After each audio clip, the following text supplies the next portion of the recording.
Are you still Googling? There was something I was trying to find, and I can't find it. Well, please take your time and find it. The people need to know. I think it would take too long. Well, can you tell me what you're Googling and I can I was help? trying to find how rejection is handled by different Enneagram types. Oh, that's a great one. I wonder if you could find that. I can't find it. You would think there would be so many. I pride myself in being an expert Googler. So let's see if I can do it. I do think I found one article. Oh, I can. Well, it's okay, I easy think to find. I found it. You found it? Yeah. You're good? It's not a chart like I wanted, but okay. You've got it. It's what I was looking for. Okay, perfect. I'm so happy. Okay, well, super. Let's make this happen. Hi, y'all. Welcome to Hustle Humbly. It's Alissa and Katy, and we are two top producing realtors in the Baton Rouge market. We work for two different companies where we should be competitors, but we have chosen community over competition. The goal of our podcast is to encourage you to find your own way in business. So stop comparing yourself and start embracing your strengths. Okay, are we gonna like say hello to the YouTube people? Yes, hello. Hi YouTube. We never make eye contact with you, so here we are saying Sorry hello. about that. Good day, YouTube. Let's make this happen. We were supposed to be like behind the scenes-ing them a little bit. Oh. But we don't ever. Well, we were just Googling what we're about to talk about. I guess Jay could include that if he'd like. If he decides to put that in the video, you can have the behind the scenes. Okay. Hello, Alissa. Hey, Katy. It's episode number 80. Oh. I love when you get excited about the number. Yeah, that's a big number. It's a big number. Tell me this. Are you excited to talk about rejection today? I feel like I am well-versed and prepared. I know. So yesterday we were talking about which one of the next episodes we wanted to do. And you were like, I'm prepared for rejection. I have been recently rejected. And so I got out my notebook and quickly put down about 5 minutes. That's a lot. I put down like a full page of notes without even blinking because y'all, rejection is a serious thing that happens over and over again in this business. Yeah, and you never outgrow it. Like it never goes away. It just keeps happening. I will say that we've had this particular topic requested several times. Yes. I think that everyone wants us to just talk them through rejection, how we deal with rejection, and maybe we'll just talk about some of our rejection experiences. Sure. So that you can know you're not alone. Right. Because you're not alone. It's going to happen. Sad to say, lots of times. You have to expect it to happen. Oh, also, this episode is airing on February 15th is the original air date. And I thought, how appropriate right after Valentine's that we would talk about If yesterday rejection. was a bad day, don't feel bad. If it wasn't your jam that Sunday Valentine's of 2021, yeah, we will talk to you now about rejection. So you just wallow around in it. That is kind of funny. That's so where ridiculous. It falls. We could have talked about love your peeves, and all. Right. No, we're on rejection. Yes. Let's just go with it. Okay, do you want to tell us a story or what do you want to do? One thing that I found interesting when I was just reading up on this was that they were saying, let's see what my notes said, that rejection is obviously, it can be a learned behavior in that when you get rejected, you develop these triggers. Oh. So the next time that you go do something, you just remember that the last time you tried that, you got rejected. Oh, I see. So you become more like gun shy. Yeah, kind of like when a football player drops a ball and then the next time. It's all psychology. Yes. All he can think about is dropping the ball and he drops the ball. And so he has to have like a breakthrough. Oh, too, it's kind of like what you focus on grows. Yes. So if you're like if you stay in that rejection place and focus on it, you're just going to have more of that. Mm-hmm. Okay. Do you, when you think about rejection, oh God, is there a certain memory that you specifically go yes, to? and I don't know why, because it's not that serious, but I had this one, you should know right now, you develop this really close relationship with your obstetrician, right? Yeah. You see them a lot of times, I really love mine. I still do. And obstetrician, the person that when you're having a baby that you go to see. Oh, okay. Yeah. Right. Yeah. The person with the baby. I always use the acronym. The baby doctor. The OBGYN. OBGYN. Okay. The OB is your obstetrician. Okay. Keep going. Stop. So yes, fine. My OBGYN. So I just, I love her. She's close to me in age. We went to the same high school, although we were not friends then. I just adore her. I still refer her and think she's an amazing doctor. She is. She's the most amazing doctor. But at some point during our many, many times together, it came up that she would want to move one day and she wanted me to help her. And I'm like, oh my God, this would be so amazing. Mostly because I just loved her as a professional and I kind of wanted to return that professional courtesy. Like, I want to show you what I do because you've been so amazing to me with what you do. And we even ran into each other with her whole family at the farmer's market one day. And she tells her husband, this is Katy. She's going to sell us our next house. And I'm like, yes, I will. I'm so happy. And then, and then she bought a house and she sold her house. And you know who didn't work with her? Why do you think? Did you ever have any closure there? I do know why. So who had sold her original house was an older agent who actually, I don't even know if she's still in the business because this has been several years now since that happened. And everyone in her family used this agent. Everyone, mom, dad, she was the family agent. She had worked with them before. And I think she, at some point had kind of been like, I really did want to work with you, but like they would have killed, my family would have killed me. Like she was their realtor. The hardest part about that type of rejection though, is when they reached out to you. Yes. And inflated you and then they're like, you're going to do it. You're going to be the one. I know. And it hurt. And you're like, I didn't even pursue you. Right. It hurt. As a lead. I know. So that was probably one of my most notables. Yeah. And here's the follow-up to that. I don't stop talking to her about work when I see her. I don't act like it's awkward. It's fine because at some point, maybe in the future, she will need someone or would want to refer me. That's always my take on being rejected. Now, it depends on if someone was mean to you. Right. Or if someone there were reasons, like valid reasons. But if someone just had valid reasons, or maybe they're just uncomfortable with you knowing their financial business, or when they're real close to you, that's a lot of times what it is. They just don't want you to know. Like, I don't want to let you inside of my little world and my bubble and my arguments with my husband about picking a new house because you're too close to me, right? Right. Which, I mean, fine. But I think that I always want to learn from that and be like, okay, well, why didn't it? And also sometimes you just got to let it go. Yeah. There's nothing. Sometimes you don't find out why.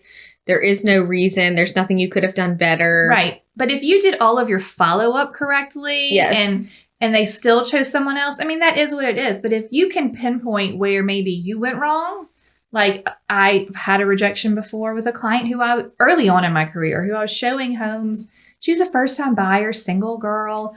I thought we were jiving okay. We saw several houses. And then all of a sudden, she was buying something else with someone else and told me flat out in an email or text, I don't remember, that she just felt like I didn't care about her, that I wasn't a good enough client, that she wasn't spending enough money. And I thought to myself, well, that is certainly not the case. No. But how did she get that vibe? Was I busy? Did I not give her enough attention? Yeah.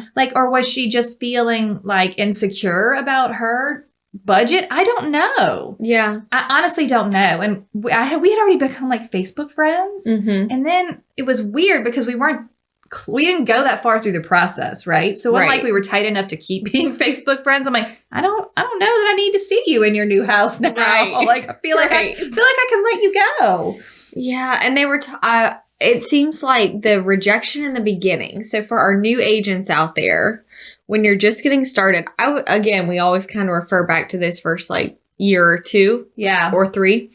But that is when it's the hardest. Oh, yeah. Especially year 1 because you're really excited. Yes. And you don't have a lot of business. You're excited about your future. Yes. You're like, I finally did it. I got my real estate license.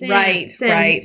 And, I have this hope and these dreams. And then the rejection hits extra hard because you were in such a dreaming place that it deflates you and really knocks the wind out of you. But by year 2 or 3, it does just become a little bit more You're just getting expected. You're like desensitized to it. Okay. it doesn't make it still hurts, but you are not as surprised. Okay. I think how you set yourself up, and I'm going to go through later a great article with some ways to handle rejection, but how you set yourself up in your response to this from the beginning will help you Mhm. be able to deal with this for years to come. Yeah, right. yeah. So like, how do you respond? And I'll wait for the article, but basically pick some ways that you're going to cope Mhm. for a brief amount of time Okay. and then move on. I was laughing because one time in our sales meeting, our broker said, when rejection happens, studies show that you need to give yourself 24 minutes. 24 minutes? And so this older lady, amazing. this older lady in the back goes, it used to be 42 minutes. Shut up. She was like, we used to be able to have more time to I want that time. I want that time back. Yeah. Give me my 20 minutes back. Oh, so now it's like, you better get over that. Get over it quicker. Get over it quicker. Oh my gosh. But I think the hardest part about getting over it is when there are unanswered questions or you want to know why. Yes. And you're just, why? In your brain, you're tormenting yourself trying to figure out, why did I lose this person? So, and it's funny too, because then, this year, actually last week, I noticed my Trello, the pipeline section, which is like where I put people that are acting. No. Prospects. I'm sorry. Prospects are where you have the. Yes. Prospects is where I have the people that have mentioned that one day we might sell. Yeah. We're not sure. And I do follow up with those people, but it had gotten pretty, like I said, when you really start writing things down. It was a lot of people. Yeah. And there were people who had been in there for years. And I'm like, it's 2021. You were like, I really need to, because if it's too full, then I can't follow up enough personally. Okay. So I went through, I had like 65 addresses. Okay. And people in there. Now, these people, I usually have them on some sort of subdivision report. Okay. I do follow up with them. They're receiving communication from you. Yeah, but I would say, especially just with COVID being this year and things like that. Right. The last time that I picked up the phone and called them has been a while. Okay. I probably shot them an email or something and let it be, to be honest. Okay. That's fine. That's okay. Yeah. So I just decided I'm just going to look up these addresses. Oh gosh. I would like you to know some of these were like people I really don't know well. Yeah. Maybe I talked to them at a cocktail party at some point in life. Well, you haven't gone to any of those in a while. Right. Yeah. So that's how long they've been there.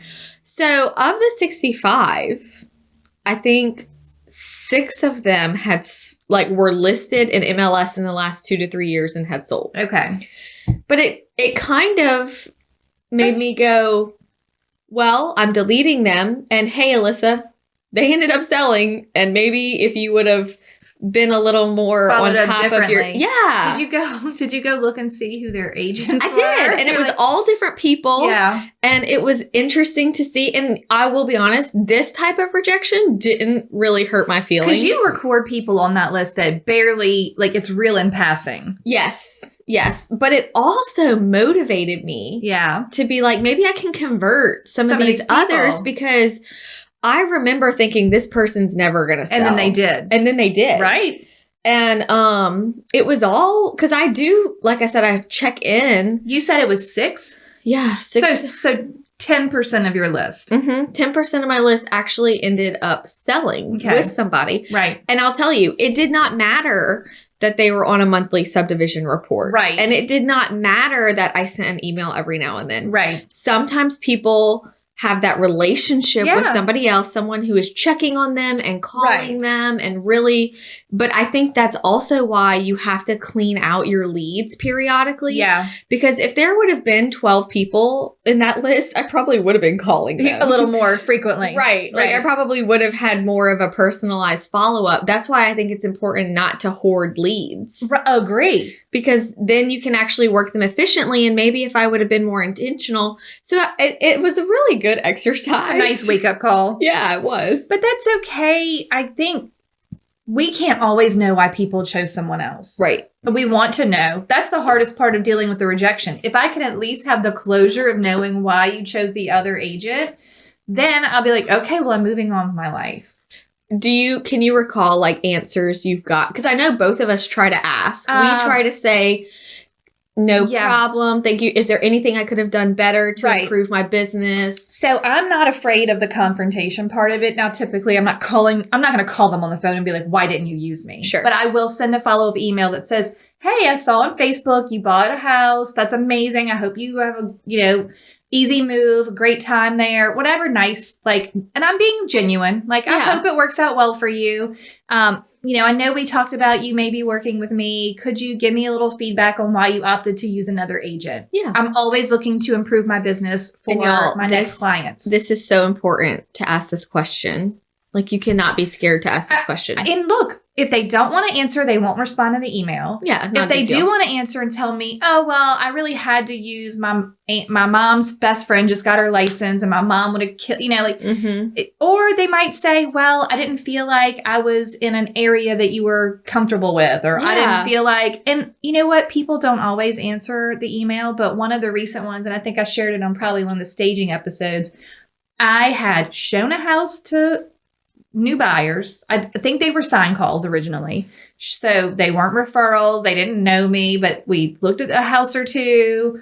I think we even maybe tried to make an offer. Then we decided to get their house ready for sale. I paid for the stager to come give them the consult. They did all of the staging stuff. And then boom, all of a sudden, here's their house listed with another agent. Oh my gosh. That's painful because you also put money out, not just your time, and your heart isn't just broken. It's like, dang, I lost money. But, I messaged him and I was like, hey, I see that you've listed your house. I hope that it sells quickly. I see that you did the work the staging work we talked about. That looks great. Would love to know, why you opted to go with another agent. I thought that, we would work together. And I'm sorry that we won't get a chance to. And he was like, oh, I'm, so sorry. We did like you and would have used you, but we decided to make a business decision. So I went and looked it up. They used a discount broker. Oh. So they got my knowledge and my staging expertise and all of that. And then they were like, well, the dollars make more. We don't want to pay you. The dollars are more important to us, to that client. And so, you know what? I just had to be like, well, I think that sucks. And I hope you get the service you paid for. Right. But what could you have done? At least it wasn't anything you did. But here's the follow-up to that. Now, that wasn't that long ago, so they're still in the house they bought. Let's just say, for example, they did use that discount broker and it was terrible service and they had a horrible experience, and then they go to sell in 5 more years, maybe because of the way I responded, then I do get an option, an opportunity to work with them. I have a house listed right now that they did not use me to buy it 6 years ago, and I was crushed. You were so sad. I was so sad. I was surprised. It was one of those situations where they had reached out to me and I was actually kind of helping, and then why did you break up with me? They just ambushed that they bought. And their reason at the time was that they were just nervous about being too emotional and bothering me and, rambling and just putting too much on me. She would rather a stranger be exposed to that side. Well, but now it's amazing though, because I'm listing it now. And when they called me, I just had this flashback to that moment of devastation. And you're like, 6 years ago. It worked out. Yeah, it's funny. But it all depends how you're handling it now. You can't burn the bridge. No. And it's better for you mentally to just deal with it that way. Was there anything I could have done better? I'm going to say something nice to you so that I don't burn the bridge. All of that is the best way to deal with rejection. If you just can't get over the fact that someone didn't use you and you're taking it super personally, you're not ever going to be able to work with them again. You're going to bring more bad rejection into your life because that's what you're thinking about. And that's what you're so focused on. I had a newer agent recently tell me that she was devastated because she had just posted that a close family member passed away on Facebook. Well, one of her close friends saw it and didn't call her to go see this house because she's She was like, like, oh, you she just had had a a death death. in the family, so I don't want to call you. I mean, And so she called another agent. And I also went through this right after I had my baby. yeah. Like, she just had her baby. I I don't wanna better not bother call her. her. Yeah. I'm going to call someone else, Mhm. despite all of my, all of my Yeah. notes and communication with people, letting them know I have Well, help they if something still- comes up. Yeah. They don't want to bother you. No. But I was trying to take the approach of maybe that was for the best. Yeah. Because you are new and maybe you would have dropped everything you were doing preparing for that funeral. Right. And maybe your boundaries weren't in place and ready for that client. Right. The universe put your boundary in place. put your boundary in place. Yeah. And I know that you're grieving, but In more ways than one. Right. But there are times too where I've had to have that perspective where Yeah. I just say, this is one that I haven't gotten answers on. Yeah. I don't really understand and I'm upset. Yeah. But I truly have to believe that it was not meant for me to work with that person. Right. Exactly. And that this could have been a blessing in disguise. For sure. So, Okay. I'm going to go through my 6 ways to deal with rejection because we're Okay. touching on them naturally. So I just thought it would be good to go ahead and hit them. This is from a March 2018 article on entrepreneur.com. okay. So we're dealing with, because trust me, there's lots of information on dealing with rejection in your personal life, So much. but it's totally different than dealing with rejection in your professional life. Yes. Okay. All right. So 6 ways to handle rejection like a pro, because we need to do that. Mhm. Number 1, we've already said this, don't burn the bridge. Mm. Professional rejection is typically not a reflection of you personally. So they're not saying, It's Alissa, you. I don't like you. Right. You're not a good realtor. It's Mhm. just there's some extenuating circumstance. And it could sometimes literally just be timing. Yeah. You didn't answer your phone. I'm too impatient to wait. I've called someone else. I mean, look, people can do that to you just as easily as an online lead. I'm trying to think other reasons I've gotten. I've gotten the commission thing. Yeah. I've gotten That's that easy to deal with. 'Cause twice. I've gotten that the other agent was just more excited about my house. Oh shoot. And And I'm like, you were like, oh no. Well, one person in particular, when I walked in, we were there for the staging consult, and I mentioned that I don't think we should paint, but I would be prepared for feedback to say that it's dark. Right. And I did not realize they had just painted. And it really offended them that I They said were like, that. but we picked this color. Yeah, and the other agent just came Was in like, and "It's was like, beautiful." I love brown. I love brown. Yay, brown. I'm so excited. And I'm like, well, I mean, I told the truth. And I felt like I even looked back on my delivery and I was comfortable with how I delivered it. Yeah, you're like, it is what it is. That's what I would have said to But anybody. look, some sellers need an agent to inflate them and make Yes. them feel like their house is the best house on the block. I know. And tell them that their outrageous price is the price they should list for. And I am not that agent because I'm so scared to overpromise. Yes. And then they don't understand. Well- So I'm very much having difficult conversations up front. But twice in 10 years that I can recall isn't that bad. No, that's not bad. But twice having difficult conversations up front got the agent who didn't want to have those difficult conversations The listing. Right. I mean, 2 times isn't bad. I'll take but it. I think that's fine because think of all the times you delivered that message, got the listing, and did it right. So Right. was It made my easier job to- way easier. It's easier to sell. I mean, honestly, do you really that's a great point. Do you just want to get the listing to get the listing? No. Or do you want to get it when you know you've given the advice that'll get it to sell? Mhm. The point is not just to get the listing, it's to actually sell the house.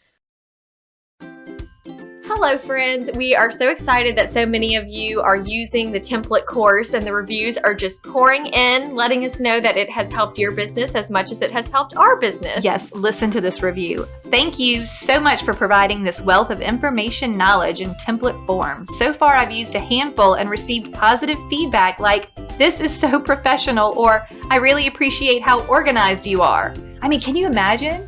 Yeah. Your clients it's all are actually there. going to say that. Yes. All right, here's another one. Thank you so much for this. I can't tell you how many times I've started this and how many notebooks of samples and notes I had. I have ADHD and it is super hard to stay focused on getting it done. Having it all in one place is going to make it so nice. That is what we're here for. I know, just look, you don't need to reinvent the wheel. Just use these. Yeah, nice and simple, easy, ready to go, ready for you to put your own logo on, make it sound like you. So head over to hustlehumblypodcast.com/course and check it out. That's right. And you're going to enjoy them. You're going to love them. You're gonna it's going to change your life. Literally fired my assistant. They are the best.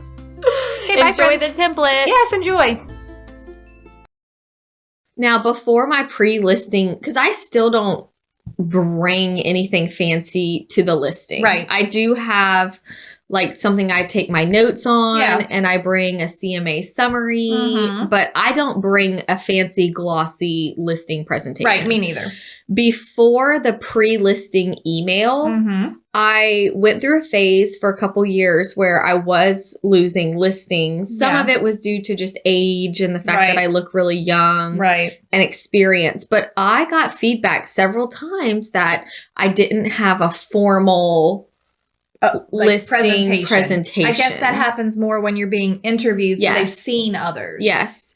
So I even like put together one. Oh, I had one before. I hated it. Yeah. I don't think they liked it. It's But boring. the pre-listing email was better. I have not gotten feedback that was the issue since I started using because that. that's super professional. Yeah. And it works and it's more efficient. I know.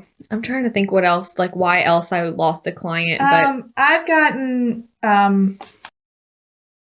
people who didn't want to follow my rules. I've lost them. So recently, like this, within the last 2 months, I got a referral to a buyer who was coming from like a small town market and was going to sell their home for sale by owner. So red flag number one, I'm like, I don't know anything about your market. I don't know anything about how quick you're going to sell your house. And there's no realtor involved on that end. Plus they needed to buy here. And so I gave them the normal rules. I'm like, you got to go get a pre-approval. They were so resistant to getting a pre-approval that they went and found another realtor that would show them houses. And I had to say to myself, it's okay to lose the people that don't want to play by the rules. yes, that makes your life way easier. And then, of course, I had to deal with my client, my past client who referred them. It's one of my best referrers, and tell them, I'm sorry that it didn't work out. They were hesitant to get their pre-approval done. And that's just how I have to work my process. Right. Because I don't want her to stop referring me.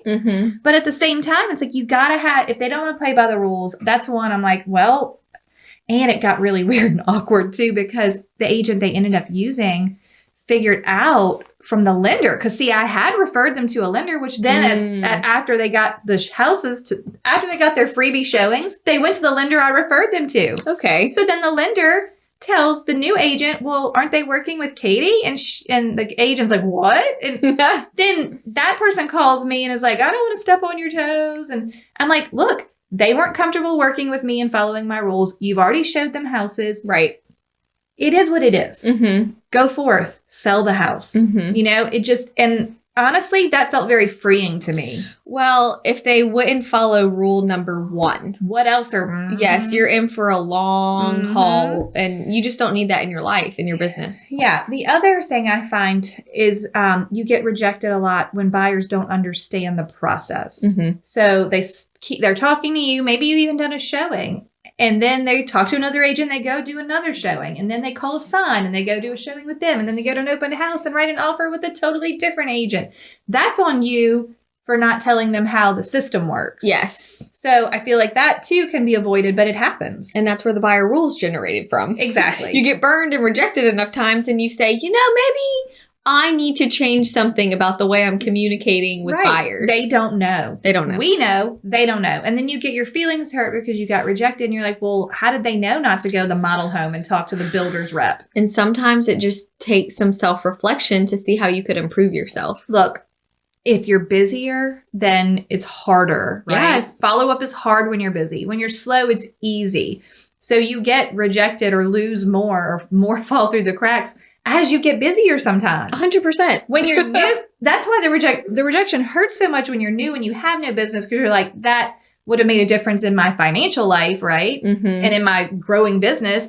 And then later on, you lose them because you're busy and you're like, but that makes it easier to deal with because you're like, well, I've got all this other business, right? Yeah. So I didn't do the right thing. I'm going to try to improve. But at the same time, I have maybe that's all I can handle. Mm-hmm. I have a limit. Sure. To how many Everybody listings I can does. have, to how many pendings I can have before it's like, I can't take on any more. And nobody talks about that, what their limit is. Most people talk about how do you get more transactions? How do you get more leads? How do you get more clients? I'm like, but how do you decide what's your max? Right. So that you can still have dinner with your family and not provide poor service. There has to be a limit. Mm-hmm. Anyway, any other reasons you've been rejected? I'm going to tell you the next way to deal with it. Let's deal with it. Let's deal with it. Number 2, give yourself time to grieve. So give yourself your 24 minutes. 24 minutes. Give yourself time to No. grieve. Okay, you have to feel it in order to move past it. You have to feel it. I don't like to. I know, but you got to just go on and do it. And they recommended a couple of things that could all be done in 24 minutes. Seriously, these things can all be done in 24 minutes. Take a long walk. Okay. Journal your experience. And my personal favorite that I added in, take a nap. When I was new and I got rejected and I was so upset, honestly, I would get away from my computer, get away from my office, and go take a nap. Yeah. Whatever you need to do. It's a total reset. Wake up from a nap, you're like, I feel better. I would also walk my dog. For Dogs sure. make everything better. Dogs make everything better. If you have a cat, I guess you could pet your cat for 24 minutes. Right. Do something. Just get away from the situation. But you have to feel it. Okay. And then move past it. Okay, that's number 2. Ready for number 3? Mm-hmm. Make it an opportunity to learn. So we've already talked about this. How can you improve? What lesson did you take away from this? Did you ask follow-up questions to even figure out why they didn't use you? I also feel like this is important because what I see happen a lot is that if you don't self-reflect and it's always somebody else's fault, it makes you bitter. And don't be the victim. Don't be the victim. You can't always be the victim. No, sometimes it has to be you. And the bitterness will cause this downward spiral in this business. Yep. Okay. Number 4, ask yourself if that was really what you wanted. I know that an interesting one. You're like, no, I want all the clients. And you're like, but do no. you? Right. It says, was that client really important to you or was your heart not in it? Trust that this door was closed so a better can be opened. Yeah. I mean, you have to at least... Goes back to just believing that it happened for a reason. Yeah, for sure. Okay. Before I flip the notes on my page of notes, here's some other reasons why I've been rejected. Okay. And it hurts. Anyone who interviews you but goes FSBO. Yeah. They're like, oh, I can do that. Or anyone you know that goes FSBO. It's like, oh my God. Every friend or acquaintance that doesn't list with you but wants you to share their listings or sell it for them. Right. That actually happened to me twice last week. Okay. I had one acquaintance friend who basically sent me their listing and was like, hey, we've been working so hard to get our house ready. Would love for you to share it and sell it. And I was like, but what? Yeah, that doesn't make You clearly, sense. this is the thing. If you didn't know I was a realtor, then I wouldn't have gotten this text. So I know you knew I was a realtor, but yet you opted not to use me. But this also just goes to show people don't get it. I don't think they understand how rude that is. No, they like, don't understand. I was like, okay. And I just was like, good luck. Hope you sell it quick. Yeah, getting your house ready is a lot of work. I'm like, what else do you say? The other one was, they had already listed their house with one agent. They were using a completely different agent to buy, and things weren't working out. I guess they didn't find what they needed. And she asked me if I could help her with a rental. And I was like, but what about your other agents? Right. They can't help. Yeah. But I think also when buyers and sellers get desperate, they start reaching out to anyone. They do. And that's why they do that whenever they list their house. They're like, I need to sell. For whatever reason I want or I need to sell, I'm going to tell every realtor I know that my house is for sale. I've had people text message me for sale by owners. We're selling our house. Please bring a buyer. Yeah. They don't just understand. They're just trying to get it sold. Yeah. And hurting your feelings is not what they're worried about. Nope. They don't At even, all. if they thought that there was even a chance that this was No. rude, they wouldn't do that. The people who that happened with last week were both very nice. Yeah. I mean, I would say just they don't were understand. nice. They don't know that that's what happens. Okay, so I think that's everyone. Okay, we're ready for number 5? Yep. All right, number 5. See the forest, not the trees. Mm-hmm. This setback is just one tree in a very large forest. Don't dwell, focus on the bigger picture. Okay. I like that though. Me too. Don't focus on that one thing. It's also, I think we've talked about this before, where whenever you get rejected, you call or think about your repeat clients or your good clients that, Yes. I mean, on the day you get rejected, why don't you shoot a text to your best referrer? say, hey, just want to say thanks for Thank always you. Believing in me, being Yeah. loyal to me, feeling like I could do a good job repeatedly. Mm-hmm. Yes, there's plenty of those people. Yeah. Okay, I like that. And number 6, make a plan with actionable steps. All right. So it's common to feel stuck after rejection. I think this, from the people who requested this episode, this is common. You've been rejected. Now you just feel stuck. Like, what am I doing wrong? Nothing's moving in the right direction. But it's so common to feel stuck after rejection, but it's not you. Let go of the negative emotions. Seek clarity. Rejection can be a gift to take honest look at yourself and the path you're on. I believe that. I believe that too. My systems have grown and evolved from rejection. The way that I follow up has grown and evolved. I mean, Yeah. And it doesn't so ever many stop. things. No, you're always growing. Yep, I think that's true.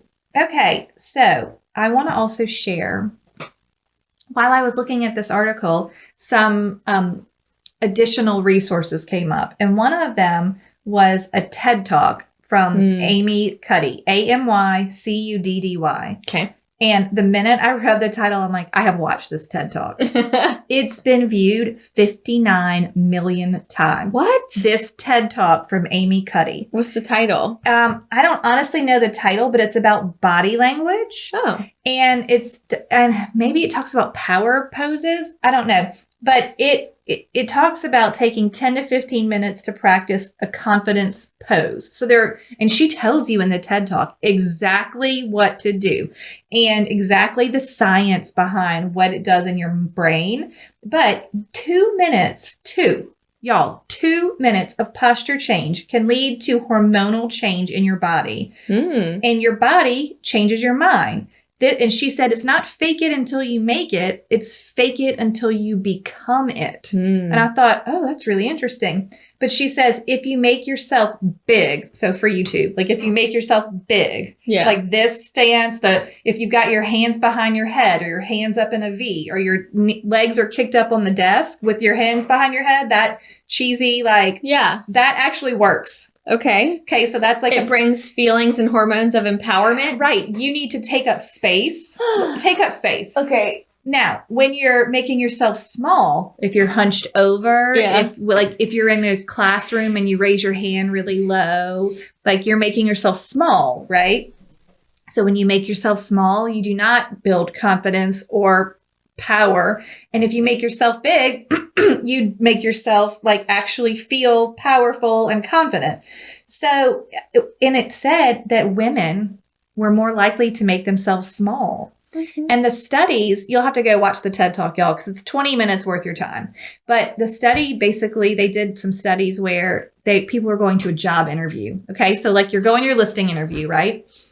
And the interviewer was very stone cold, didn't have any reactions in their face. And the people who had done the 2 minutes of power poses before they went in, do the interview. And then there's the people who did not do power poses before they went in. And then a focus group basically chose who they would hire from this interview. And the interviewer, again, made they would ask the questions and they'd get their Every single person that did the power poses, they said they would hire, and every single person that did not, they said they would not hire. Wow. It's crazy.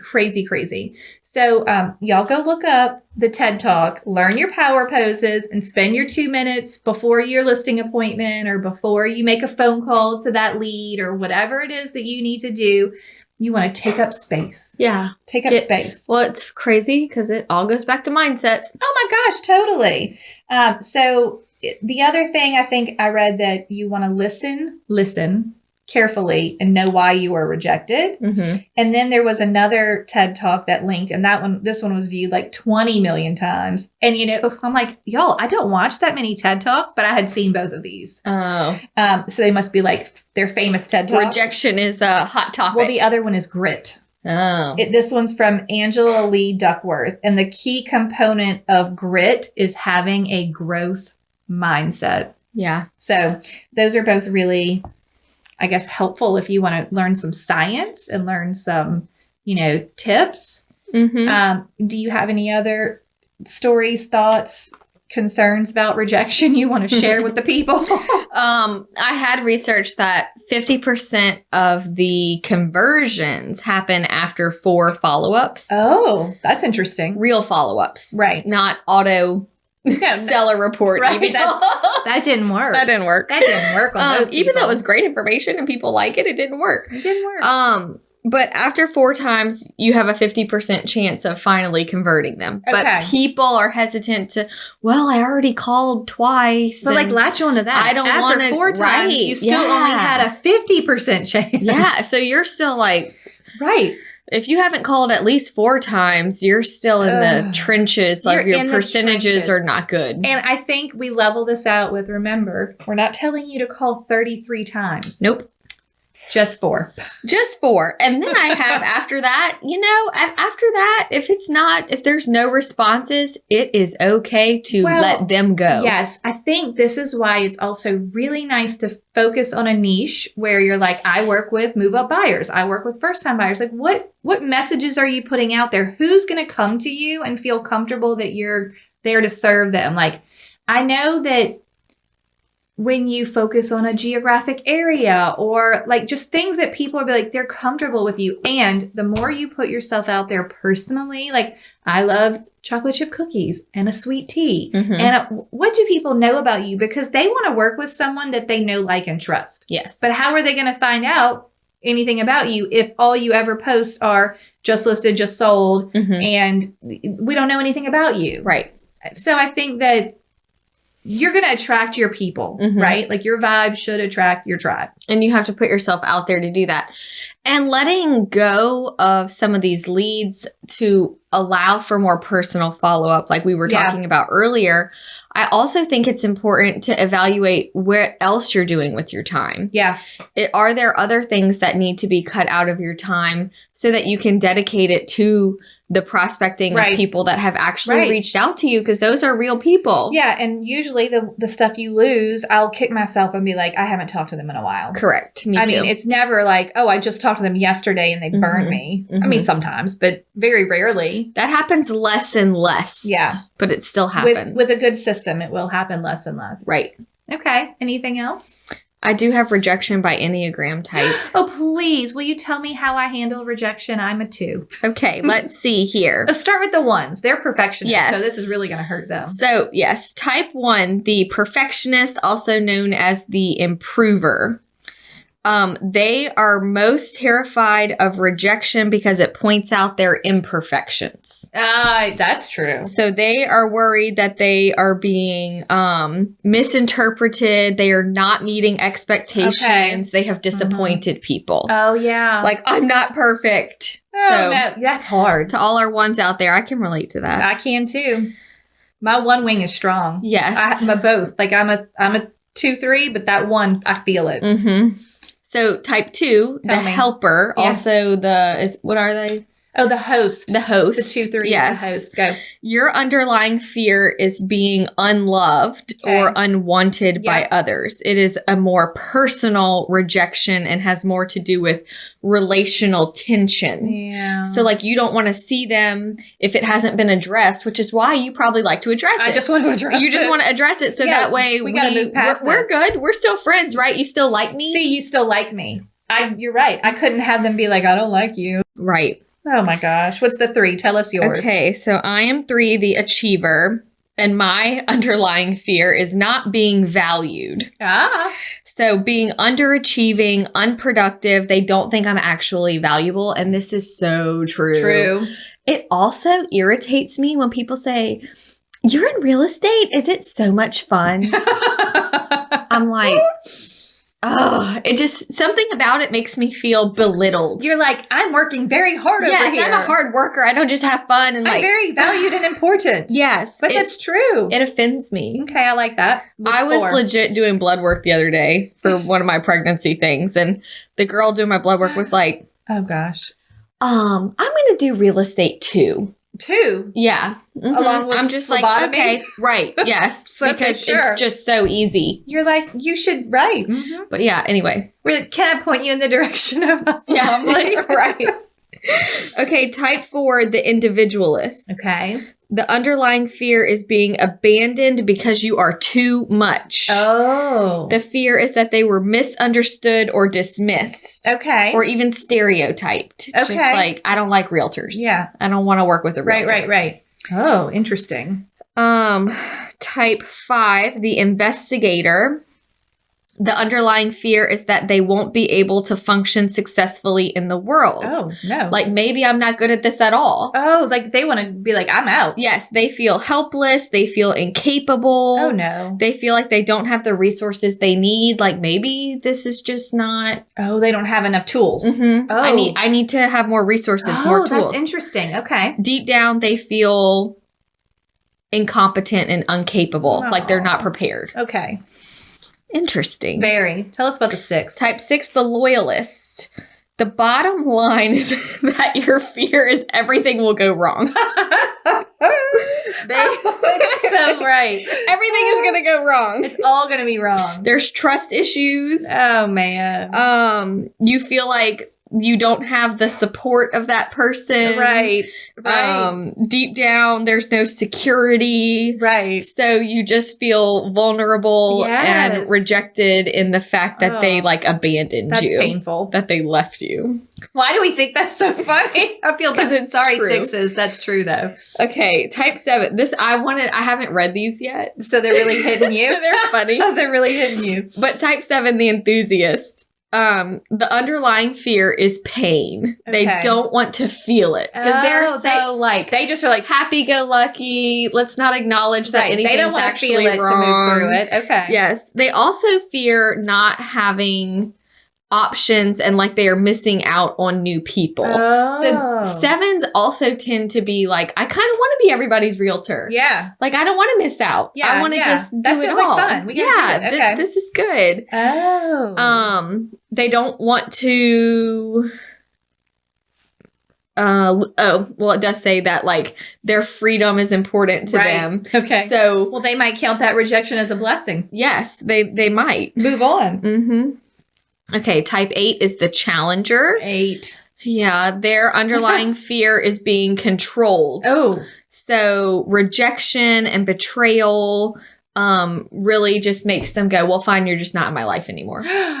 Oh, So if you reject me, I'm just going to like write you Be off. like, So right. the 8s are the ones that really need to look out for not burning the bridge. Yes, I could see that. And finding a way to, I can see that. Instead of like the coping mechanism being self-preservation, I'm just going to cut you out of my life. They're really going to have to focus on forgiveness and acceptance. Got it. Which is going to be harder for them. Got it.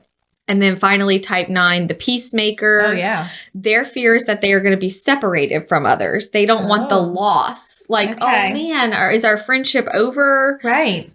They don't want it to be unresolved conflict. Yeah. Kind of similar to the 2. They don't want the relationship tension. Okay.